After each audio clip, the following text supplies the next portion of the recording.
Is that your cat? Yeah, it's Baba. Hello, welcome everyone to Backyard Musings, broadcasting live from our living rooms in Apple Valley. I'm Steve. Yeah. Thank you for joining us. You might hear my cat, Jabba the Buff, whining and crying in the background. He's not in distress. He's a cry Baba. So please forgive us on that account. All right. Scott was able to arrange some rare celestial events this week. When Yeah. he visited Colorado to study UFOs, he made contact with aliens who probed him and found out his deepest desires about the planets. So you're going to see some spectacular stuff this month, and we're going to tell you about it. You don't want to miss this stuff. This month, January, the night sky offers a stunning display featuring the quadrantid meteor shower, which already occurred January 3rd, and a rare alignment of four bright planets visible in single view. Four planets visible in single view. Well, three of them are visible. The fourth one, you need a telescope. Witness Mars at opposition, shining brightly all night, and catch the close approach of Venus and Saturn around mid-month. Saturn is you'll need a telescope to view Saturn, but if you've got a telescope, you'll be able to see the rings. It's awesome. These astronomical events provide a perfect opportunity for both seasoned sky watchers and newcomers to gaze upwards and marvel at the cosmic wonders. Would you like to know more? Okay. Each evening this month, marvel at a breathtaking view of four bright planets visible at once. Plus, don't miss a close encounter between Venus and Saturn, the moon passing in front of Mars, and dazzling meteor shower. This month, four bright planets greet you early in the morning or the evening. Venus we can normally see pretty much all the time, right? Yeah. And Saturn cozy up on the 17th and the 18th, again this month, while Mars is at its brightest in the past 2 years. The moon occurs or occults, Occults.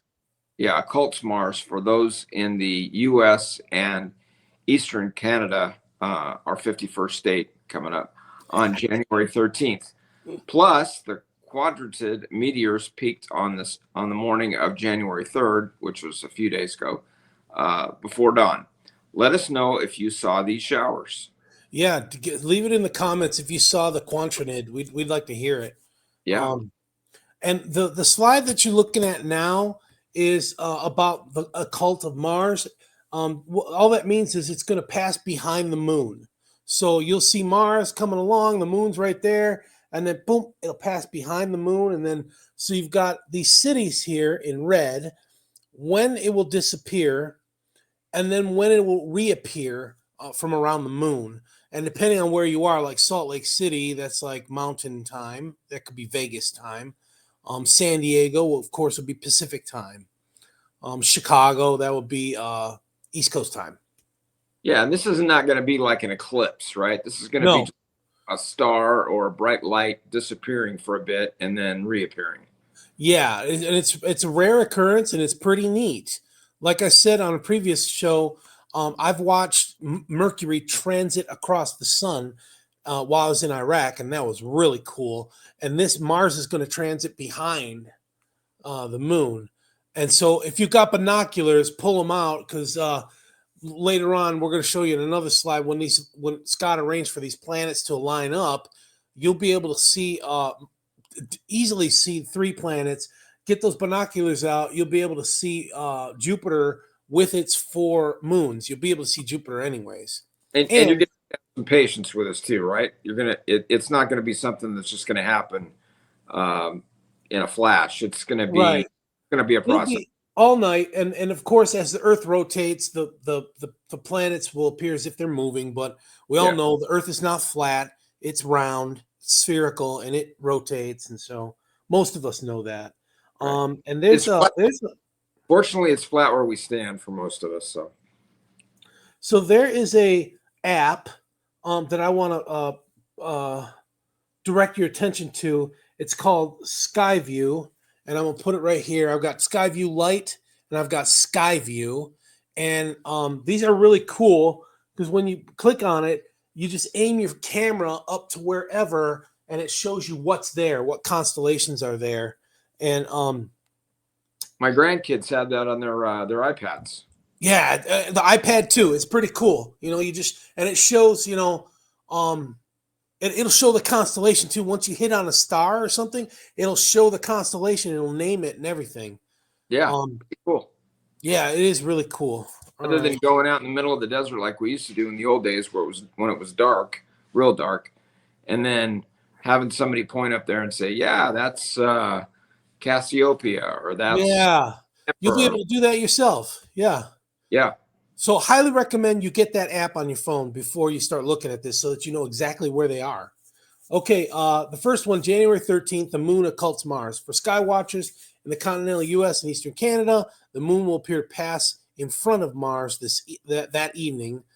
Times vary by location. We showed you on that slide. You could probably snip that slide and just save it, print it later. So check your favorite sky watching app for details. yeah. And then on January 17th into the 18th, Venus and Saturn conjunction. Over a couple of weeks, the two planets come within just a couple of fingers' widths distance apart in the sky, about 2 degrees for those that are compass readers.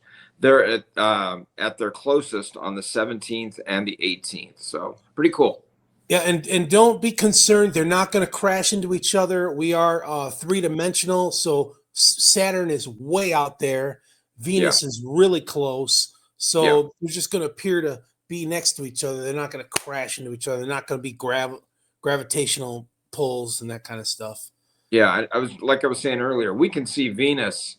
That's usually like the first star that we can see in the. I mean, it's not even Planet. dark First yet. planet. You can still you can see it because of its location and the sun beating on that as we're getting dark here on our planet. And if you pull out those binoculars, you can actually see how Venus kind of broils and moves around. That's all the storms on the surface. You can see that. With binoculars? Yeah. Wow. Oh, yeah.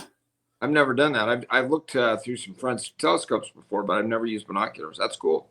Yeah, like 2 weeks ago, I pulled out the binoculars, so I've got them handy. They're in the safe. I'm gonna pull this out and take a look. All right, the conjunction of Venus and Saturn in astrology signifies significant transformation in relationships and values, Ooh. realistic ideas about love and grounded commitment. Sensible approach to love and relationships with firm footing and commitment, moderation, balance, and restraint in desires, a blend of beauty, love, and luxury with discipline and responsibility. Yeah, this is supposed to be a family show. Okay. So all month, 4 planets will be visible. In the first couple of hours after dark, you'll find Venus and Saturn in the southwest, Jupiter high overhead, and Mars in the east. Uranus and Neptune are there too, but a telescope is needed to see them.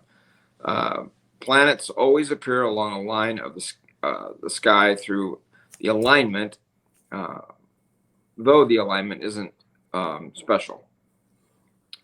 What's less common is seeing 4 or 5 bright planets at once, which doesn't happen every year. Is it a planet parade? This isn't a technical term in astronomy, so call it what you wish. So on the screen now, you can see how these planets are going to line up. Yeah. You can see the different stars too, Pollux and Betelgeuse and Procton and Rigel. Rigel, you remember from Star Trek. There's people that live there. So it's pretty cool. Saturn's going to be high up in the middle there. Okay. All month, Mars is at opposition. The red planet is directly opposite the sun from Earth and shines brightly all night. You can find it in the constellation Gemini. If you're called Gemini, it's the twins. So it'll be 2 stars right next to each other. That's called the twins. It's in the east as night falls and in the southwest at dawn. So the east, that's by Mars, and then southwest by dawn, that's below Venus. Expect this on January 16th, starting at 5:17 Pacific time, and that Mars is at opposition, really bright.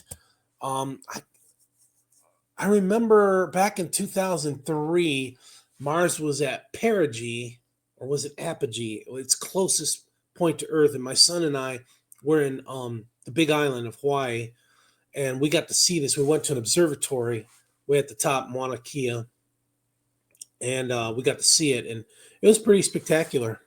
It really was. So we have a telescope here in Apple Valley. Oh, we do? Yeah, it's over I there. did not know that. Yeah, it's over at the right there on Thunderbird. It's the old oh my gosh, what do they call it? They have the science fairs there. It's open. It's open to the public. It's on Thunderbird. It's at that elementary school, right next to Phoenix Academy. Oh yeah, Phoenix Academy. Okay, I know where that is. Yeah, so there's a telescope in there. You know, I wonder if the astronomy club, they get together and the members bring out their telescopes too. And do they have presentations periodically? oh yeah, you can go over there and look. Yeah, it's cool. It's like I'm trying to think of the term. Out of this world? Well, no, I mean the type of telescope it is. It's 30 incher? I don't know. 24 incher? Oh no, this is up in a domed building. I mean, this is like the real deal. Wow, nice. Yeah, pretty cool. So I'll get some more information on that and get it to you. I'm surprised you don't know about that. That's pretty cool. I did not know. Pretty cool thing. But yeah, it's open to the public. Only not every day. But yeah, you can go over there and do this. So I'm sure that they're probably all on top of this stuff, and they'll be having evenings and maybe some early morning times when people can go over there and look at that. So I'll check it out. I'll let you know. All right, folks, thanks for joining us. Get your binoculars ready and check out these celestial beauties that Scott able to arrange with the aliens. Yeah, my buddies, the aliens. We'll talk to you later. All right. You guys have a great day. Take care.